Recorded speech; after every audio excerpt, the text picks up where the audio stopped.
अस्सलाम वालेकुम दोस्तों, मैं ਤੁਹਾਡਾ ਭਰਾ ਮੀਆਂ ਮੁਹੰਮਦ ਅਫਜ਼ਲ ਬੱਟੂ ਤੇ ਤੁਸੀਂ ਦੇਖਦੇ ਪਏ ਹੋ ਡੀਜ਼ਲ ਪਾਕਿਸਤਾਨ। ਕਿਸਾਨ ਵੀ ਟਰਬੈਨ ਲੱਗੀ ਹੋਈ ਜੀ ਤੇ ਇਹ ਬੋਰ ਹੈ ਤਕਰੀਬਨ 300 ਫੁੱਟ ਹੋਇਆ ਟਰਬੈਨ ਦਾ। 30 ਹਾਰਸ ਦੀ ਮੋਟਰ ਹੈ, 6 ਦੀ ਡਿਲੀਵਰੀ ਹੈ ਤੇ ਪਾਣੀ ਦਾ ਪ੍ਰੈਸ਼ਰ ਚੈੱਕ ਕਰ ਲਓ, ਫੁੱਲ ਆ ਰਿਹਾ ਮਾਸ਼ਾਅੱਲਾ। ਤੇ ਵਾਪਰਾ ਤੇ ਹੈ, ਸੋਲਰ ਤੇ ਨਹੀਂ। ਫੁੱਲ ਸਾਈਜ਼ ਜਿਹੜਾ ਪੈਪ ਹੈ 6 ਇੰਚ ਦਾ ਉਹ ਹੈਗਾ ਜੀ।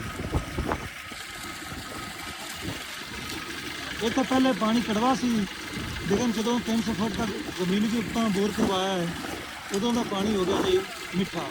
ਤੇ ਫਸਲਾਂ ਜਿਹੜੀਆਂ ਨੇ ਮਾਸ਼ਾਅੱਲਾ ਵਧੀਆ ਹੁੰਦੀਆਂ ਪਈਆਂ ਨੇ। ਤੇ ਪਹਿਲੇ ਜਿਹੜੇ ਹਨ ਫਸਲ ਚੱਜ ਦੀ ਨਹੀਂ ਹੁੰਦੀ ਸੀ। ਤੇ ਮੇਰਾ ਖਿਆਲ ਵੀ ਜਿੱਥੇ ਥੋੜ੍ਹੇ ਪਾਣੀ ਨੇ ਉੱਥੇ ਡੂੰਘੇ ਬੋਰ ਜਿਹੜੇ ਨੇ ਪਾਣੀ ਨੂੰ ਚੈੱਕ ਕਰਵਾ ਕੇ ਕਰਵਾਉਣੇ ਚਾਹੀਦੇ ਨੇ। ਤੇ ਹੁਣ ਮੈਨੂੰ ਤਾਂ ਇਜਾਜ਼ਤ, ਤੁਹਾਡਾ ਭਰਾ ਮੀਆਂ ਮੁਹੰਮਦ ਅਫਜ਼ਲ ਬੱਟੂ। ਅੱਲਾਹ ਹਾਫਿਜ਼, ਪਾਕਿਸਤਾਨ ਜ਼ਿੰਦਾਬਾਦ।